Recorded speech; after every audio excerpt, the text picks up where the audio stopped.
Yotes win 5-2 in what could potentially be their final game in Arizona. And I am going to talk about the game this time, but first I want to talk about something different. I went to Twitter and I went to Facebook, a couple of the Facebook groups, and I reached out to people saying, if you have any memories that you want to share with me through pictures, video clips, here's my email address. This is where you can reach me. I'd love to put them in a video. And a lot of people ended up doing just that. So I've got a whole bunch of images that I'm going to show. I've got a couple video clips I'm going to show. We're going to have a good time. But before I do that, I'm going to read off a bit of a memory that was shared to me by someone who sent me some images as well. Rhonda and Ron Patrick are Canadians that had Coyotes seasons tickets from 2018 until 2020, when COVID shut the world down and borders closed. They lived in both Golden, BC and Calgary, Alberta, and currently call Calgary home. They miss their Coyotes, our Coyotes, and the times where they attended tailgate parties, calling their party the Canada Corner. In both Arizona and Calgary, they had the opportunity to meet Shane Doan and attend events that he was at. On numerous occasions, they were able to meet with Doan and interact with him. This is a photo of them in the Saddle Dome with Shane on a day they were present to meet Ron's cousin, Vern Fiddler, who was playing for the Coyotes at the time.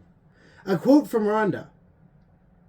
"We think so much of Shane and loved how he did so much for the Coyotes. They had seasons tickets not only in Arizona, but in Calgary as well. They are both Canadian snowbirds and would spend a lot of the cold winter months that Canada receives in Arizona. This was much to their son's delight, as they got to share in Flames games that would otherwise have gone unused. They attended all the galas in Arizona with the Coyotes, as well as many events held at the Ice Den in Scottsdale. They bought way too many player jerseys, which I should say I'm a little jealous about, and they are glad to have had the opportunity to meet the players and get to know them off the ice. They drove 50 miles each way from Gilbert to attend the games, leaving early to beat the traffic and to enjoy the tailgate parties. They made many friends and memories because of hockey in Arizona." That's the impact that this team has had on the people in Arizona. And even outside of it. I mean, it's in the name. I'm the Albertan Coyotes fan. I've met Coyotes fans who are from all sorts of different places. I met one who is from Sweden. You'll see a few of his pictures as well. But this team, no matter what anyone else says, has brought us together in a way that I don't think a lot of things can.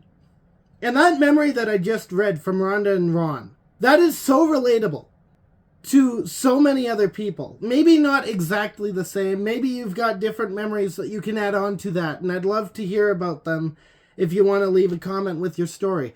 But that story, the similarities that has with so many other people, it showcases the impact that this team has had in Arizona and beyond the borders, beyond the nations. So here are a bunch of memories that were made because of the Arizona Coyotes.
To all of those who have submitted photos, thank you so much.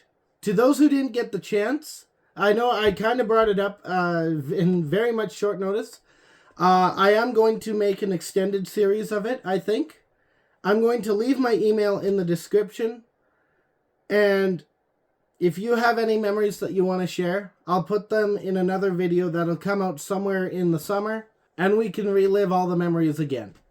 I want to thank the Arizona Coyotes players for giving it their all and being there with the fans every step of the way.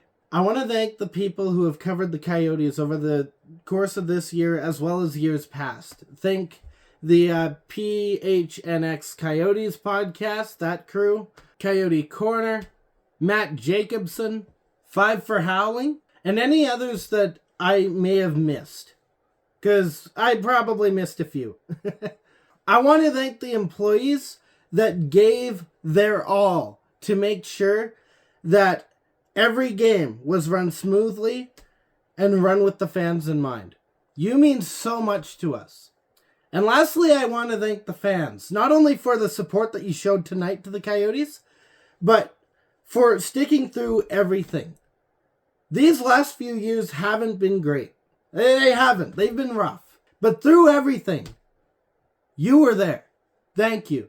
I'm going to get into the game, but it's going to be very superficial, I think, because this isn't what this is about tonight. This is about the memories. This is about the things that this franchise has done for us. And in no small part, this game is another memory to add to the roster. Okay, so getting into the first period, O'Brien gets a hit. He hits an Oilers player, knocks the puck loose. The puck shoots up the ice a bit. It hits one of the refs in the skates. And it bounces right into the slot. The Oilers players didn't know where it was. The Coyotes players didn't know where it was. O'Brien knew. I called him totally a not Coyotes player, but he's the only Coyotes player who seemed to know where it was. He gets there, he rips it, it goes into the net. 1-0, Arizona. Going back the other way, Nugent Hopkins rips a shot, it hits something. Everyone thought it was in. There was enough force on the shot that it shook the net, so it definitely looked like it was in if you were just watching the broadcast. Maybe the people on that side of the ice knew that it wasn't in. But I sure thought it was in. They showed the replay. There was enough force that net shook. It was earthquake-esque. That said, it hit the crossbar and bounced out, so no goal. However, the Oilers will end up tying in this period. There's a bit of a tip that Carrick gives to the puck. It goes into the back of the net. It's passed from the point, comes down. It hits the stick of Carrick. He kind of just flicks it a bit, and it goes into the back of the net. And then the Coyotes score to end the period, except they don't, because unfortunately Keller didn't get the puck in time. He didn't settle it in time, and he didn't let go in time. The buzzer ran out well before the shot went off. But fortunately, we get into the second period. Michelli gets a breakaway. And he charges up the length of the ice. And he roofs it home on the backhand. He pulls the puck to the backhand. And he just lets that thing fly. It goes into the back of the net. 2-1. We get into the third period. Then Krause gets a goal. He receives a pass, taps it with the backhand. It goes into the back of the net. 3-1. But then Fogle will score. It was a really good shot. It was kind of like a toe drag release sort of situation. He puts it home. It was nasty. I didn't like it. Not in the fact that it wasn't, good. It's just I didn't like it. It's the Oilers scoring.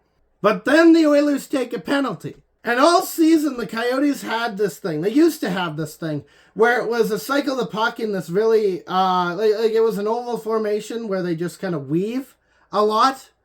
That's been dealt with, thankfully, because I didn't like the way that they were doing it. But there was still, for the returning viewers who know about it, I had a bone to pick with the passing without shooting.